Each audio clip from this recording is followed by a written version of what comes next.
U.S. and China, Beijing has reportedly tested a nuclear-capable hypersonic missile.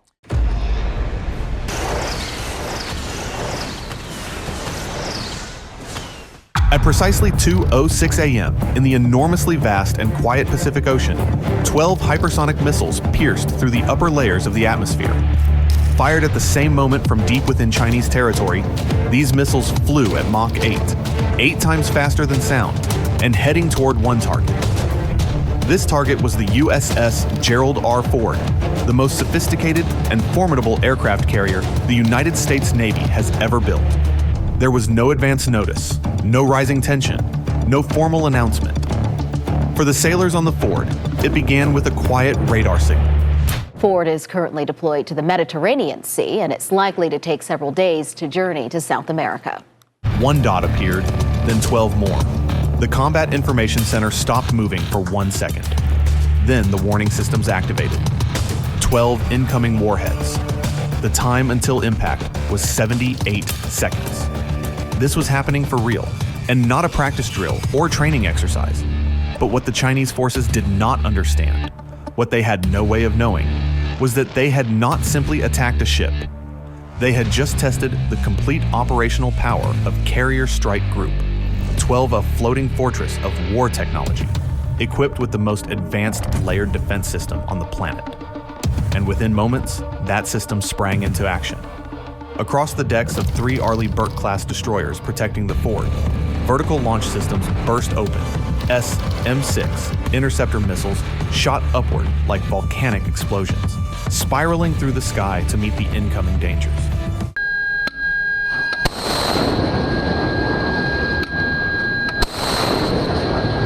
From the Ford's deck, RIM 1-16 rolling airframe missiles erupted into the air. In the carrier's command bridge, Rear Admiral Stephen Walker spoke 2 words that would define the next 90 seconds of worldwide history. Full response. Even though this was not a typical threat, and were not standard ballistic missiles, they were hypersonic glide vehicles, able to change direction at extreme speeds, capable of avoiding radar tracking and overloading traditional air defense networks. They were not just quick but intelligent. And if even a single one broke through, the most advanced warship the United States had ever constructed would become a billion-dollar wreckage. The consequences were strategic.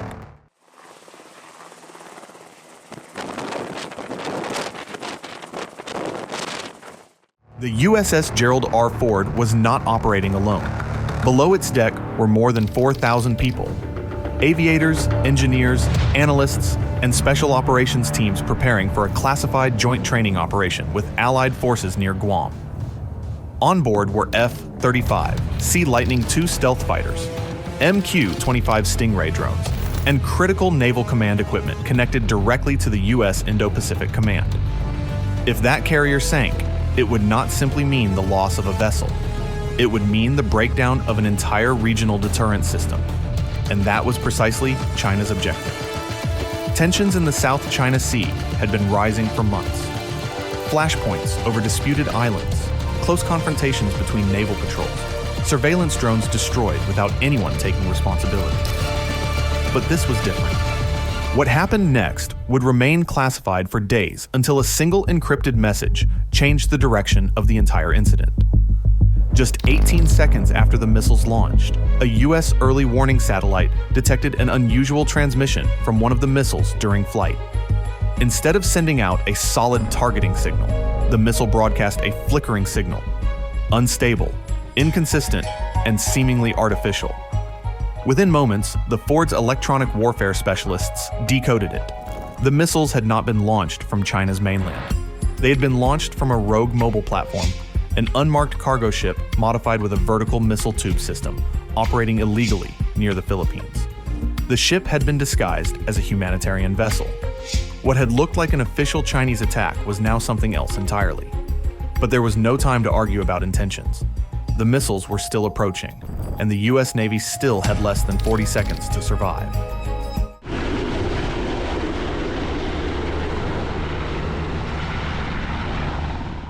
Inside the Ford's Combat Information Center, targeting officers worked together with the destroyers positioned around their perimeter.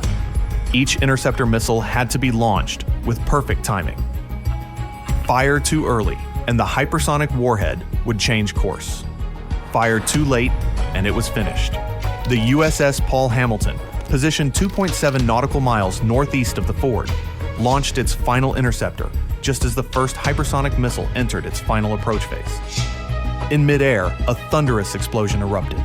The two collided, creating a massive ball of fire that illuminated the ocean like dawn. One destroyed 11 remaining. The second was eliminated by a direct strike from an SM-6 launched from the USS Thomas Hudner. The third changed its flight path mid-journey and was only stopped after a last-second adjustment from the Ford's automated Phalanx CIWS. A 6-barrel 20mm Gatling gun system capable of firing 4,500 rounds every minute. The cannon roared and the warhead shattered 600 meters from the hull. But not all were eliminated. 2 hypersonic missiles remained untracked. Stealth-coated low-radar cross-section variants flying just above sea level. They were not coming from the east. They were circling west, attempting to attack the Ford from behind. The clock was running, and the most dangerous moment was still ahead. If you believe in overwhelming precision and in the strength of a Navy that does not hesitate under fire, like this video, subscribe to our channel and stay alert, because what happens next will transform naval warfare forever. As the final seconds ticked away, every sensor on the USS Gerald R. Ford was focused on the last 2 approaching hypersonic missiles. Unlike the others, these were not charging straight ahead. They were sliding low across the ocean's surface, traveling just above the wave layer, using the Earth's curve and atmospheric resistance to hide their approach. Designed to evade radar detection and block targeting locks, these were China's most advanced stealth glide vehicles, and they were now just 14 miles away. The ship's automated defense network could not see them clearly, but the eyes in the sky could.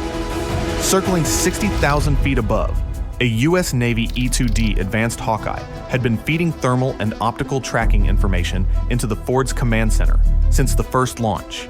It now detected the faint wake patterns the missiles left behind. Ripples too precise to be natural. The data was transmitted down instantly. On the Ford, targeting officers calculated the flight paths. The carrier could not turn fast enough to avoid a direct hit. There was no place to escape, no way to distract them, so they did what only the U.S. Navy could do in that moment. They called in air support. From the Ford's deck, 2 F-35 Sea Lightning II stealth fighters launched into the night sky. These jets were not carrying bombs, but instead were loaded with AIM-260 JATM, next-generation air-to-air missiles designed specifically to target hypersonic threats. The pilots, both Navy veterans with thousands of flight hours, had trained for this scenario, but never under real combat conditions. Their heads-up displays lit up the moment they reached altitude. The target boxes flashed red. Lock was nearly impossible, but they only needed one opening. The first F-35 dropped low and turned left. The second climbed higher, maintaining visual on the wakes below. And then it occurred. At 2:12 a.m., 6 minutes after the initial launch, the lead pilot fired. The JATM missile streaked downward, diving at impossible angles using predictive trajectory calculations. It struck the first stealth missile 3.8 miles from the Ford. The explosion sent a shockwave rolling across the ocean. Debris scattered. Sensors cleared. The second F-35 followed immediately. Another missile, another dive, and then silence. The Ford's command center waited. For 10 long seconds, no one spoke. Then came the words everyone had been waiting for. Target eliminated. All threats down. Relief spread through the bridge. Not because it was finished, but because it had succeeded. 12 hypersonic missiles had been launched in a coordinated attack. All 12 had been stopped, but the danger had not come from Beijing. It had come from a rogue force. And now, the U.S. Navy had a new mission to find the platform that launched them and destroyed it. 30 nautical miles from the strike group, a suspected cargo vessel operating under false registration had gone silent. No radio, no tracking signal, no lights. Drone footage confirmed a makeshift launch system hidden beneath movable deck plates. At 2:28 a.m., the USS Thomas Hudner launched a pair of MQ-25 Stingray drones. At the same time, two FA-18 Super Hornets took flight with laser-guided JDAMS and GBU-53 Stormbreaker bombs. The Stingrays arrived first, circling high, feeding targeting information to the incoming jets. The cargo ship, now trying to escape westward, turned sharply, but it was too late. At 2:36 a.m., both Super Hornets dove. The first strike hit the engine room. The second hit the center hull. The explosion tore through the ship with surgical accuracy. Fire erupted. Metal twisted. Within minutes, the vessel was consumed. And with that, the threat was eliminated. But the message it left behind spread far beyond the Pacific. The USS Gerald R. Ford had been targeted.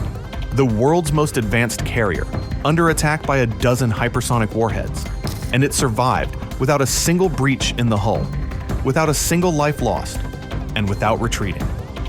This was preparation, technology, and absolute coordination.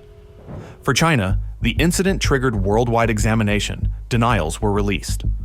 Blame was shifted to splinter groups, rogue generals, or third-party contractors. But the US did not care who pressed the button. They cared who built the weapons, who trained the crews, who provided the launch platforms. US authorities indicated that further steps would likely be taken, because in the age of hypersonic warfare, there is no room for delay. The battle may last 78 seconds, but those seconds determine everything. This was a test of deterrence, and the world saw the answer in fire. By morning, footage of the attack had leaked.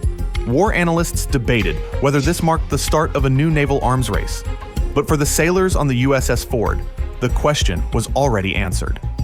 They had stood in the center of a modern missile storm and emerged unharmed. If you stand with the men and women who hold the line at sea, smash that like button, subscribe to our channel, and share this mission report because the ocean is vast, but no threat is too fast for those who are ready.